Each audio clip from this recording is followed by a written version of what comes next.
Thank you. Salam shalom, peace, salam shalom, peace, salam shalom, peace, salam shalom. Hey, John. Hey, Azra. Hey, Dave and Azra. Peace.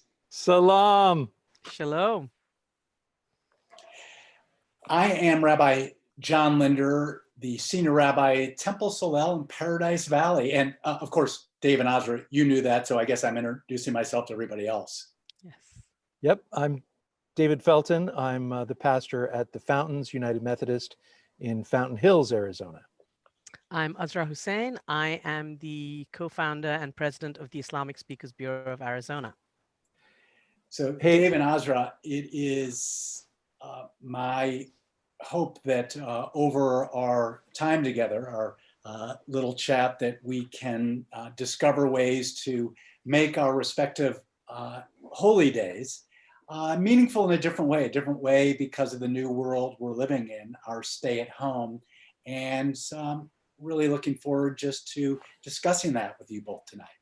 Yeah, and to make what you're saying explicit, it's that turns out that Passover, Easter, and Ramadan are all being celebrated or observed here in April, right in the midst of the world grappling with this global pandemic. So for all of you dialing in to eavesdrop on our conversation, John and Azra and I have been friends for years, and we've already been talking about how this is all affecting our lives and personally and our faith traditions in our various communities. So we thought it might be helpful just to have a little conversation online so that people might hear something new and find ways that they might be able to connect with others during their particular celebrations too.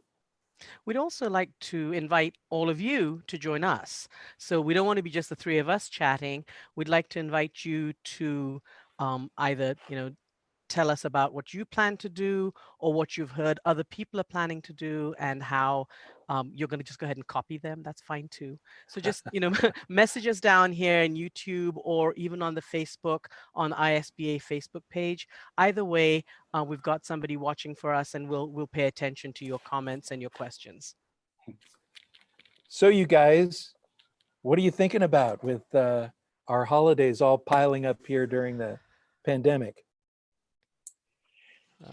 Well, it strikes me, Dave and Azra, that the adjusting to these unprecedented times is actually, well, I don't think it's unique to any of our faith traditions, but speaking for Judaism, Judaism has always been... Which we're really glad you're here to do, John. It's good to be with you. Judaism and the Jewish people have always learned to adapt, and we are constantly evolving. And as we will do this year, the greatest difference, of course, the singular most observed tradition in Judaism is not an observance in our house of worship. It's an observance within our respective homes. Passover and our Seder is a home ritual. So the difficulty, of course, this year for all of us is that we will not be gathering with our loved ones and inviting guests into our homes, which is a ritual for the Passover Seder. We're going to be doing it virtually. Many of us will be doing it virtually or just with a few people in our homes. And that in itself is going to be new. And I think that there are opportunities within that as well. Yeah. How about you, David? Well, it's a challenge for a lot of the people that I've connected with in the Christian tradition because this is Holy Week right now. And for a lot of people, the whole week is saturated with gatherings of people. And so people have been really trying hard to be creative. And there have been a small number of churches that you've probably read about, these diehards that are defying the health and well-being of their communities by saying, no, we're, you know, they're doing things that are not taking into consideration their neighbors, which is kind of the opposite of, I think, what Jesus would have us do. But that being said, the creativity has just been amazing. I read about one church in Fayetteville that they actually did a drive-in service last week, but to do everybody else one better, they had all the cars come into the parking lot, and the pastor was lifted up on one of those giant kind of uh, forklift things up on, so that the pastor could preach down to everybody, you know. And he even admitted that that was kind of wacky, and that they're probably going to go to online from here on out. Um, but there are lots of little things that people are doing, from, you know, creating little kits and things like that to distribute, and maybe doing things online to try and engage people in ways that they can recreate some of the meaning of the holiday uh, in their home.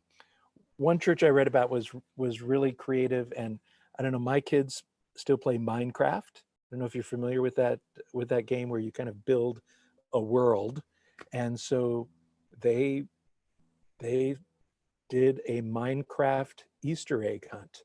They're so determined to do the Easter egg hunt that Nice. they set it up so that all the kids from the church could go to the same place virtually in this Minecraft world and go look for the Easter eggs. So people are being amazingly creative to uphold these traditions that have been important to us over the years. Yeah.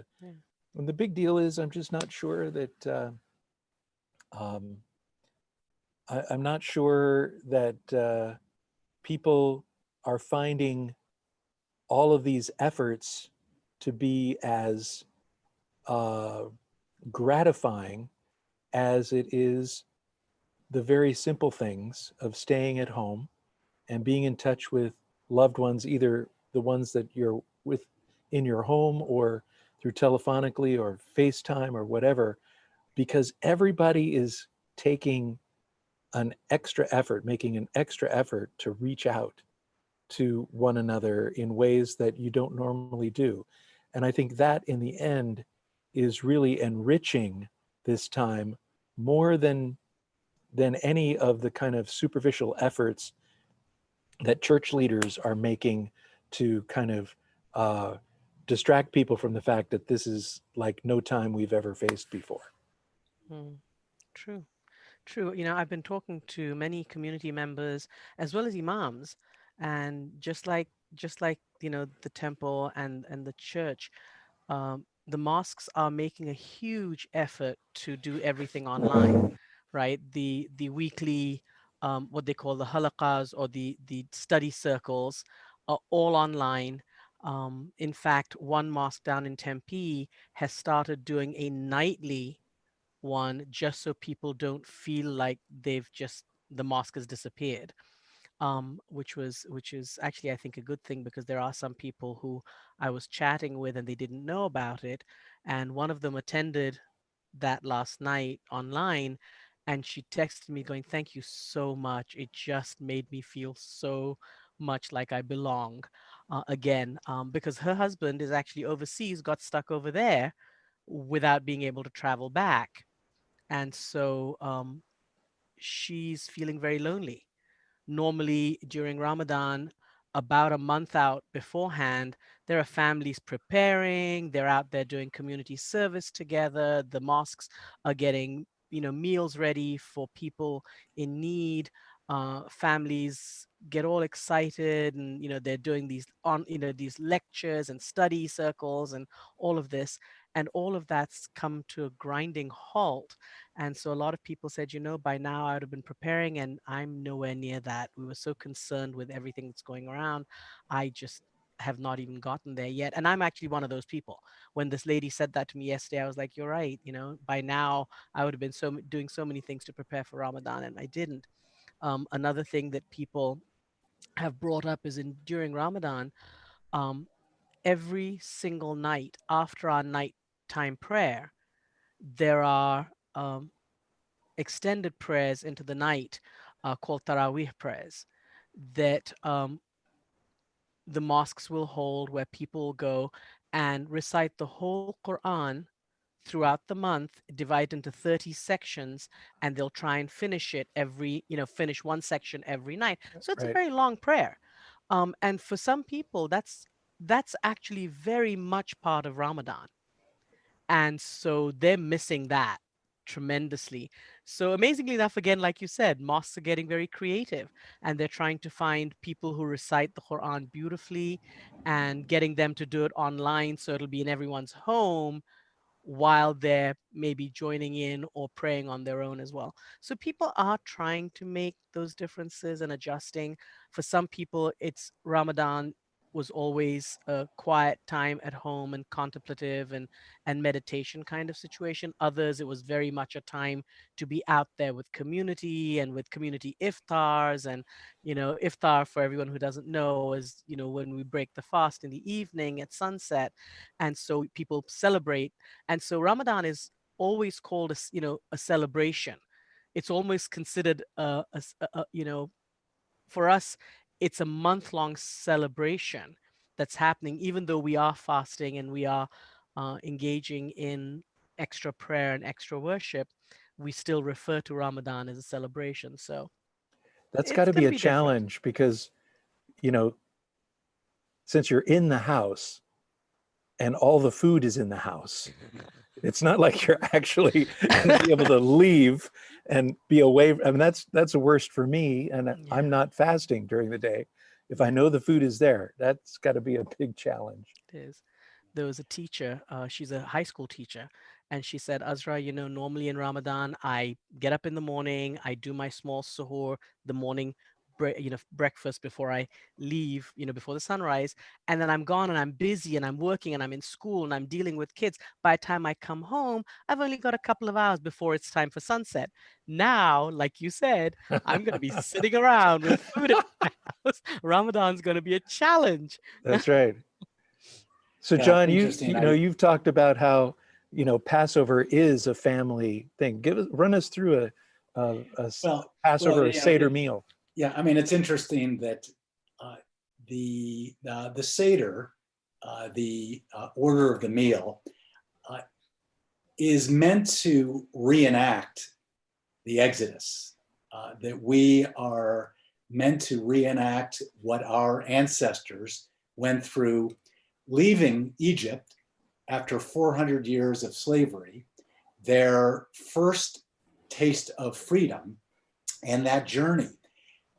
So in our generation, for many of us, reenacting the hardship of that is not easy. We have a story that we creatively change and may act out.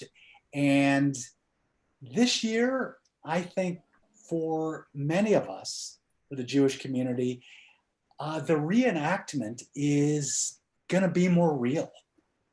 That we are, and actually the word Egypt in the Psalm, Psalm 118, verse 5,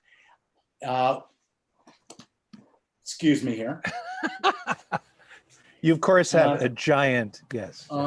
So the Hebrew for Egypt is Mitzrayim, and the word in from the Psalm, Min hametzer karatiya, from a narrow place, I cried out to God, and God answered with relief. So what the story is about is how can we as human beings, from a narrow place, a place of fear, move forward. And I know, as a 62-year-old man, I have never experienced the world in the way that I'm experiencing it right now, not only for my brothers and sisters around me, but for my family, keeping ourselves safe, and by what we do, and we're doing it right now, we're each in our respective homes, that we are keeping others safe from us.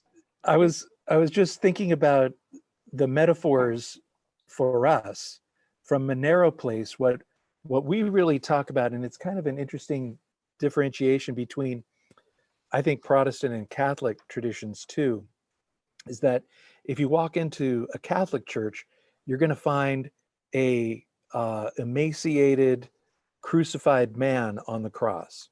And for Catholic theology, there's more of an emphasis, I think, on the suffering and the death of Jesus during this particular holy time.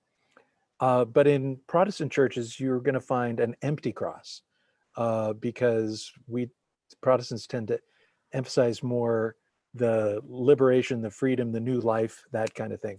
So it's just kind of a different vibe for the holiday.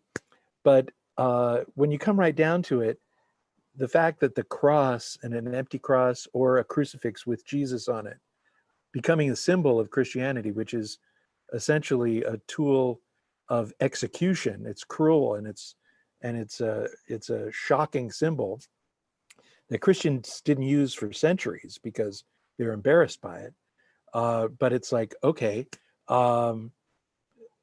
it's kind of the lazy way to get across our message, because what is really the message is the empty tomb.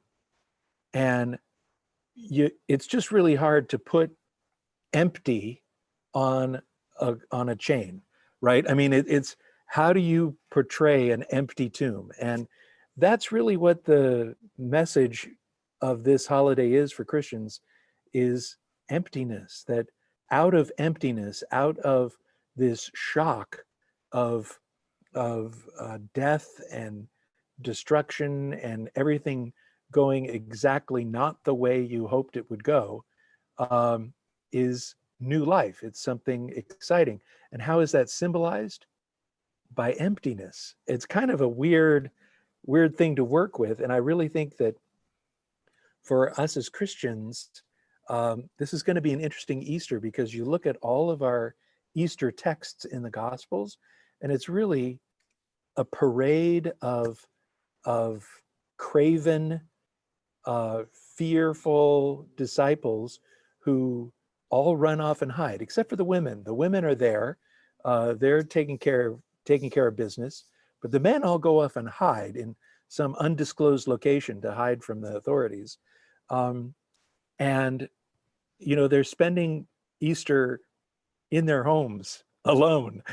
It's like they're hiding.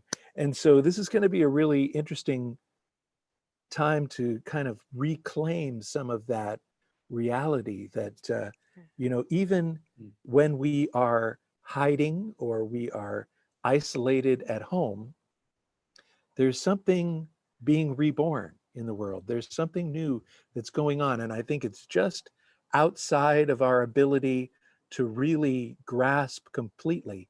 But I think this whole experience, not just as Christians, Jews, or Muslims, but I think as human beings, is an amazing transformation, because here we all are at home. And what are we thinking about? Is that we've got to stay away from other people, because we might infect one another, or they might infect us. And it's like, wow, we really are interconnected with one another. No matter how much the American kind of ideal of rugged individualism, and I can do this on my own, and I don't need any other people to, I can, obviously I'm not a fan of libertarianism, but, I just think it's a fantasy for people to continue to grasp this idea that they can, do it on their own, and that they're not beautifully and terrifyingly and undeniably connected Yep. across the world. I mean, that's the huge message for me this Easter, is that we are, for me as a pastor, that I'm going to be really continuing to emphasize.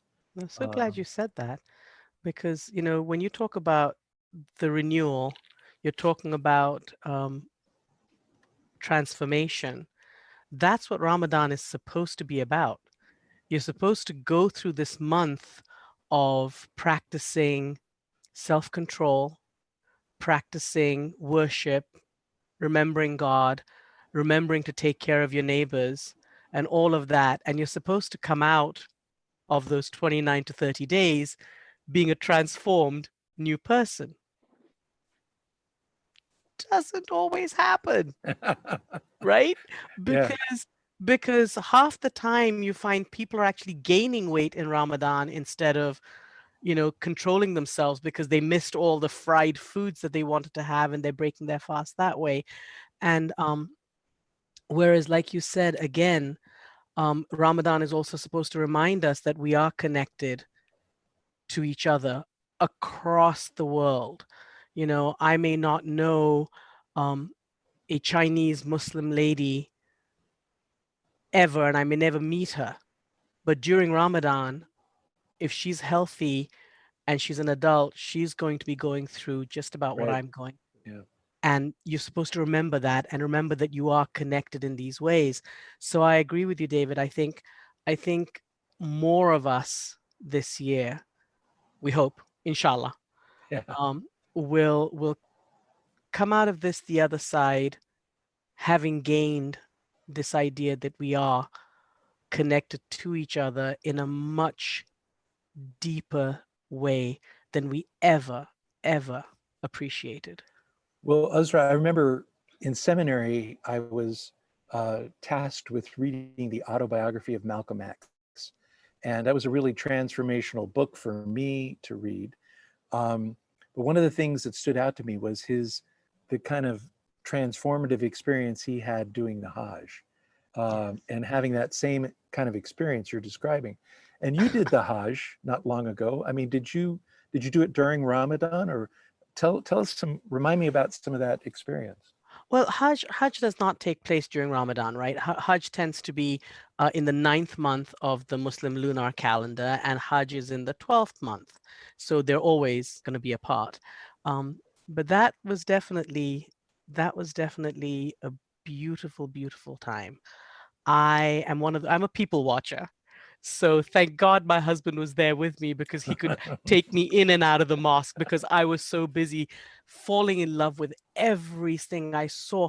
Because to me, every single human being that was in that space at that time was there for the same reason I was. From all over the world. From all over the world, from every walk of life, every age group. It was incredible. You saw very young people, you saw very aged people. It was very fulfilling for me, because I truly appreciated seeing their faces, seeing how they belonged in that space at the same moment that I was there, and I felt I belonged. It was, like you said, transformational. I am so grateful for being able to have gone to my Hajj and gone through that. Um, between 2 to, I think, 3.5 million people together in a very small space, um, for 3 to 5 days. It's not meant to be easy. Right. And yet, people can be so kind and so loving and so gentle with each other. And you get to witness incredible, incredible actions from complete strangers. Well, give us an example. I mean, For example, there was a group of elderly, um, a Bosnian group of people who'd come. There were about 25 or 30 of them, and they were well beyond, they were octogenarians easily, um, and they were kind of small in stature. They were a little bit small, but they were accompanied by these giants And that's the only word I can tell you is these giants. So if these people are maybe 5'7", 5'9", 5'10", these others who are with them, who are much younger, were maybe 6'2", 6'3", easy. And they would literally link arms with each other and form a fencing around these older people while they circumambulated the Kaaba, which is part of the ritual, and you're worshiping and you're in remembrance of God, and you can get crushed because there's so many people there, and these people kept them safe.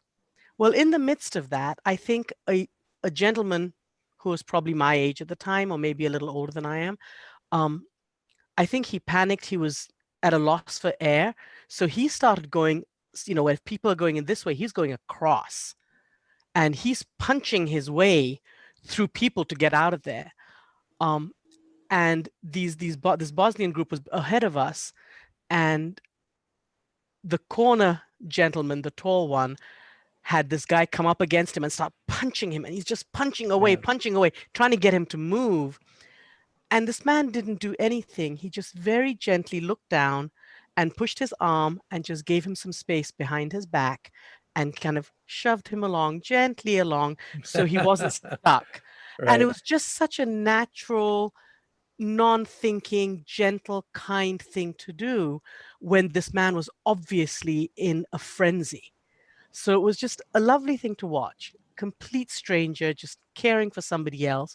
He could have just gone on doing his job and said, hey, stop pushing me, anything. But he didn't. It was just a very gentle thing that he did, by the way. Yeah, beautiful. It's that. It's lovely. Beautiful.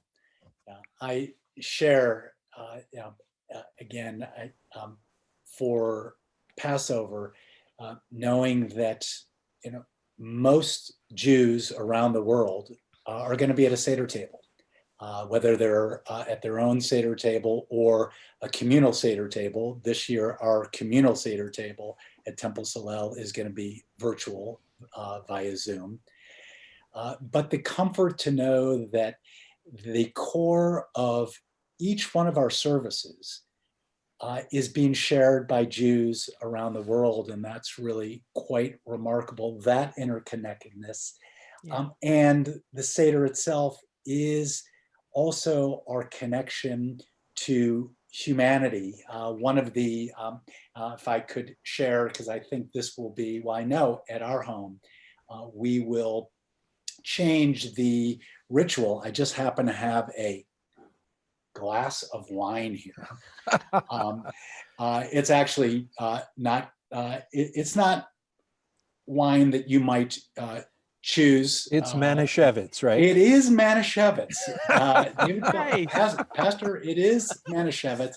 And the tradition is for the plagues, the 10 plagues, is that even in our joy of redemption being delivered, our first taste of freedom, we recognize that there are those that suffered, Egyptians that suffered, that were in the story, drowned in the Red Sea. So what we do, and I'm just gonna show you the plate. We actually, for each plague, we take a drop out of the wine to signify that we are, in our joy is diminished by the suffering of others. And this year in our home, we're gonna change that idea a little bit and think about, for our protection, the sacrifices in our community that people are making to save lives, to make sure that we're fed, who are delivering things to our door. For each of those, and we're just gonna, there'll be 4 of us around our table. My wife, Nancy, our son, David, and his girlfriend, Sydney, will be around our table, and to invite whoever we're thinking of that we are grateful for, that are sacrificing. Our gratitude is going out to them, and in a little bit, our joy is diminished because of the hardships that they are enduring for our sake. Yeah. And it's a way to express gratitude, on this day. Even for most of us, is gratitude that do we have everything we need? Well, that gratitude is incomplete. And we sing a song that's called Dayenu. It would be enough. I would say it would be enough right now that I'm sitting here with my sister Azra and my brother David. Dayenu, that would be enough. And it would be fabulous to think about extending this circle and bringing other people in. So incomplete, but Dayenu, it's enough to be here with you. And I don't even know who else is joining us on Facebook. Agreed, But agreed. Well, there Diana, is somebody, you're there here. is somebody, there is somebody who's asking us a question. And the question is from Lisa B.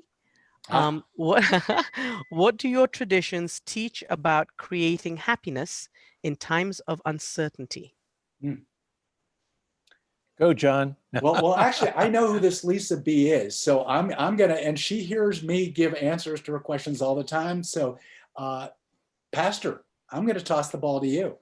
Nice. Wow. I think that the go-to thing for me is that, and I think this is across the board. I don't think it's unique to Christianity at all. It's just the human condition that when people are in the most challenging of circumstances, that it seems to me, it's my personal experience, and I've seen it in the lives of others, that if we can find it in ourselves to focus on the needs of someone else, Yes.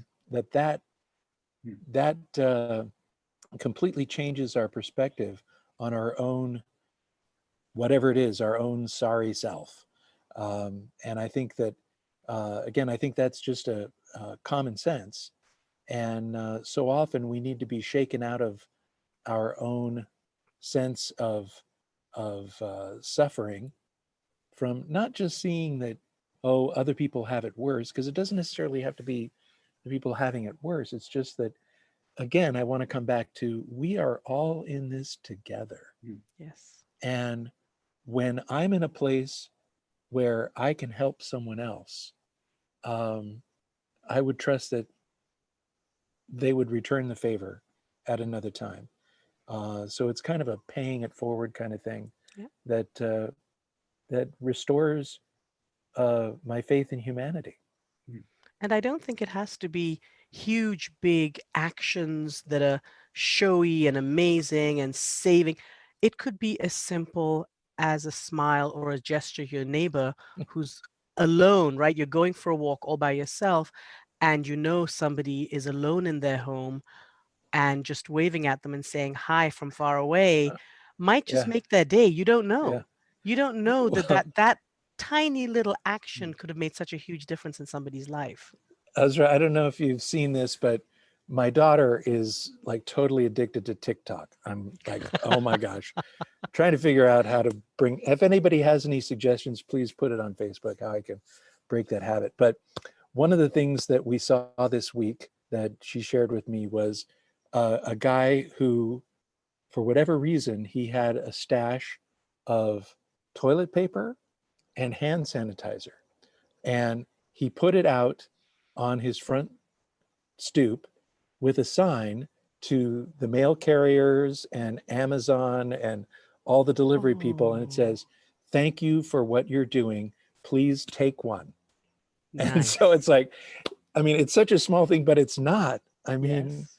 and one of them showed the reaction of one of these Amazon delivery people going, this is, I can take, oh my gosh, I can take this pack of toilet paper. You have no idea what this means for my family, you know? That's so good. So it's just, people are being so creative in the ways that they're, Yeah. you know, assisting others and just saying thanks. And still doing it from being in their home. They're not Right. necessarily going out. They're actually doing it from their own space, staying at home and keeping their neighbors safe, and yet an act of kindness. Yeah. It's so wonderful. And Obviously, he must be a Muslim, right? Doing that? Or or a Christian or a Jew or yeah, anyone maybe. who's a Yeah, really the kind point is human that it's being. like, right, it doesn't matter. It People are doesn't just, matter. people are being inspired to be kind to one another. Yeah. um, Yeah. in ways that are just really inspiring. Yeah. It is. And we've experienced that within our Temple Solel community, Dave, that we want to know how we can meet the needs of the congregation in this unprecedented time, and the need that the need that everybody has is to be of service to one another, exactly as you've said, and how wonderful, even from our homes, that to be able to pick up the phone and make a call to check in on somebody, to hear that they may need something specifically that we can do for them. That is, to Lisa B's question, that does, I think, give us hope that even in dark times, each one of us can do something, and that's also a part of the theme of the Passover Seder, that we think of those who are in need, and actually the matzah itself is known as lechem oni, the bread of affliction, and there's some of us that actually rather like to eat matzah. Of course, you put a little butter on it. It actually tastes really good. But the point is, it is just like the Hebrews had in the desert.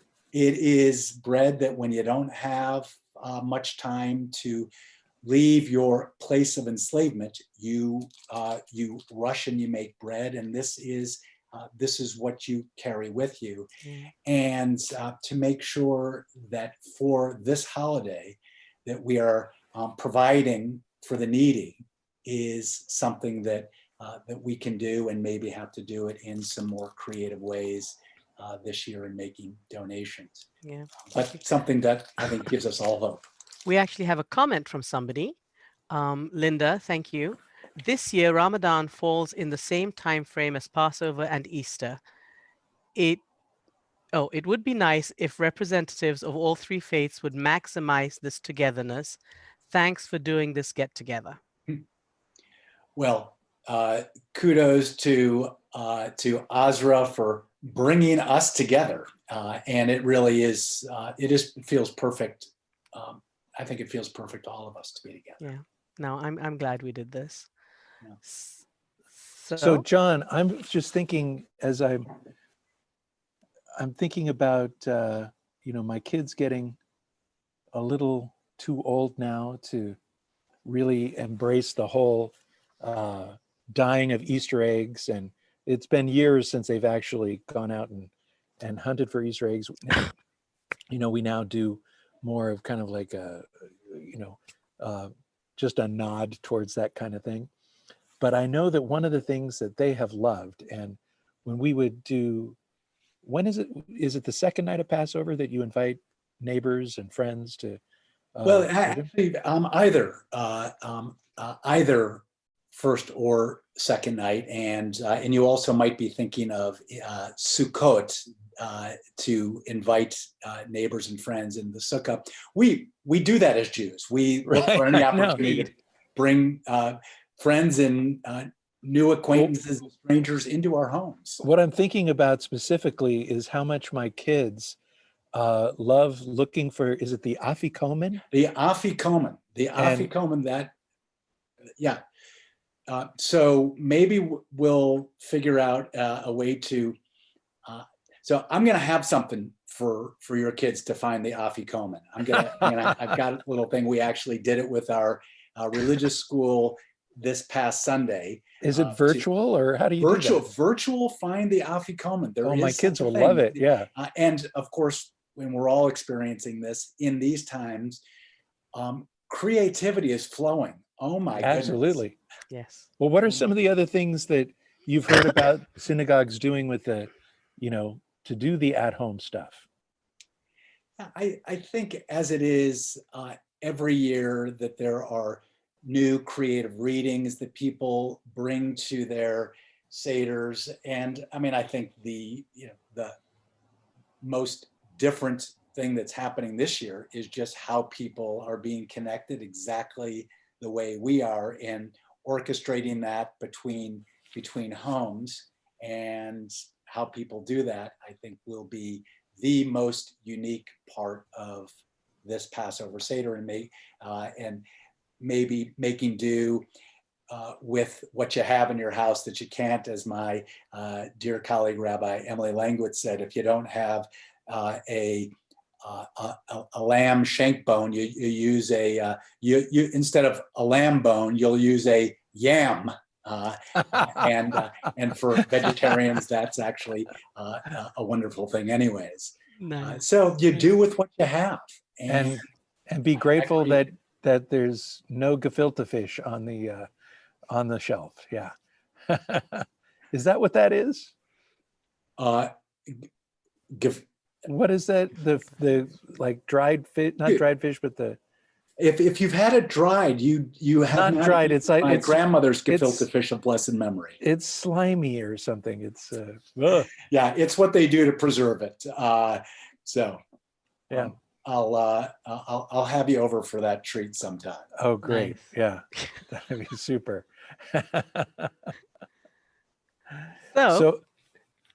So where Ezra, are we at? Yes. I was going to ask you about, I mean, we're talking about food. I know that last year I found one of those things on the internet that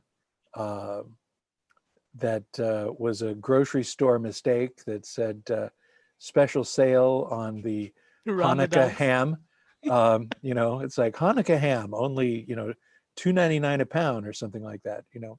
So I know that each of us has a favorite kind of food that our family shares during the holidays. So maybe we all could share a little bit of what our favorite memory is of that really makes the holiday a holiday for us, other than gefilte fish. Azra. Well, you know, with Muslims around the world, they actually, the majority of them try to break their fasts every evening with a date, with the fruit, a date, because the Prophet Muhammad, may peace be upon him, used to do that. So amazingly enough, living in Arizona, we have date land right on our border. So date land just has all these wonderful dates that they can, you know, we can get. So those of us in Arizona have that, and I think they ship it out. So Muslims around the world will keep dates throughout the month of Ramadan for them to, you know, break their fast. But then each family and each tradition and each culture has their own foods that they use for breaking fast in the morning.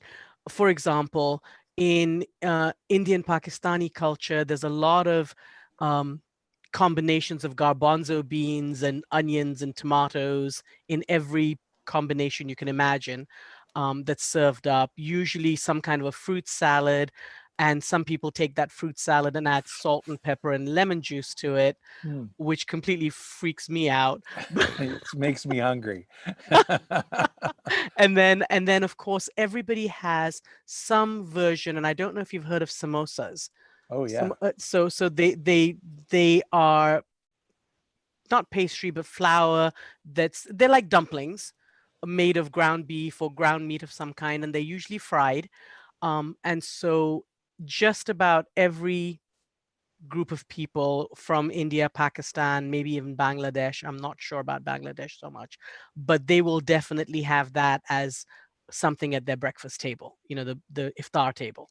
So those are some traditions. And I know in many of my Arab friends' homes, they always have a lentil soup when they break fast. So everybody has something that they bring along from family traditions for that breaking fast meal, the iftar. Yeah. And Dave, what about for you? Well, you know, I have no idea how these are connected to the holiday of Easter, but of course, candy, right? Candy is the thing. And the particular candy that I know my kids are going to get me, even though it's totally not good for me or anyone, are Peeps. So if anybody's there on Facebook that has a pipeline to a warehouse full of Peeps, I'm your guy. Just love the peeps, and I've got to stay away from them. But those kind of say Easter to me when the Easter basket comes. That's what I go for. And again, I have it's a probably a dissertation topic sometime to connect how all of this got connected to Easter with even with the eggs and all of that. But yeah, I think that for me, that's one of the things that I love, but I also have to really enjoy in moderation, is all of the chocolate and the peeps and all of that kind of stuff. Yeah, and I'm glad you asked the question, because in some ways for me, this brings it full circle. As a matter of fact, it is gefilte fish that is my favorite, but here's why. But here's why. It reminds me, my grandmother, Eastern European immigrant to this country from Russia, had her homemade gefilte fish recipe, and that was growing up. That was Seder, Nana Shatkin's gefilte fish with real horseradish, and we always think about those that we're missing, that aren't in our homes, Right? And all the more so this year. Those people that have gone before us, we always remember them, but those people that are in our lives today that won't physically be in our home, whether we are connected the way we are right now, or just thinking of them and channeling them, makes it a rich holiday for us. So the gefilte fish helps to channel that, and actually in that way. Could I offer the traditional greeting or blessing for Passover? May I do that with you? Yeah, absolutely. Everybody else? Absolutely. So it's actually very simple. It's Pesach Sameach, that you have a joyful holiday of Passover in all the ways that our traditions allow us to do it, and extend that to each of you in your respective holidays. Thank you. Cool. Thank you. Pesach Sameach to you and everyone watching as well. Thank you. And David? Well, one of the things I share with people in my congregation on Easter morning is a little bit of the Orthodox Christian tradition. I think the Orthodox tradition is something of a mystery to a lot of us who've grown up Protestant or even Catholic here in the United States. It's not as big. It's not as big and widespread as in other parts of the world. And one of the main languages of Orthodoxy is, of course, Greek. And another thing you may or may not know about Greek Orthodoxy or Russian Orthodoxy is that they do everything in threes. Everything. One for the Father, one for the Son, one for the Holy Ghost. So it's not good enough just to say this once. You have to do it 3 times. And that is the priest says Christos Aneste, which is Christ is risen. And then the congregation says Aleithos Aneste, which is Christ is risen indeed. And I apologize to any Orthodox people out there for me having just butchered the Greek. But so it's fun for me each Easter. I start off the morning with asking people to repeat after me. I teach them how to say Aleithos Aneste. So I say quietly, Christos Aneste. They say Aleithos Aneste, Christos Aneste, Aleithos Aneste, then Christos Aneste, Aleithos, and just try to get everybody to really enthusiastically shout it out. So that's one of the things that is not really Methodist, but it's one of the things that I like doing as a nod to our Orthodox brothers and sisters. Aleitha Nameste. Well, close enough. That's okay, good. Yeah. Azra. Pesach, that. Yeah. Pesach. All right. So for Ramadan, there's many greetings that people use, but the most common of which is Ramadan Mubarak. May Ramadan come with blessings and hold blessings for you. So Ramadan Mubarak is very simple. Ramadan Mubarak. Thank you. Thank you. Ramadan Inshallah. Mubarak. Thank you. Thank you. All right. So I'm gonna say bye by saying shalom. And I'll say salam. Peace. Hey, you Be guys, with It's been you. great. Thank It's you been so wonderful. Thank Yeah. you. Yeah. Thank you. much. Yep.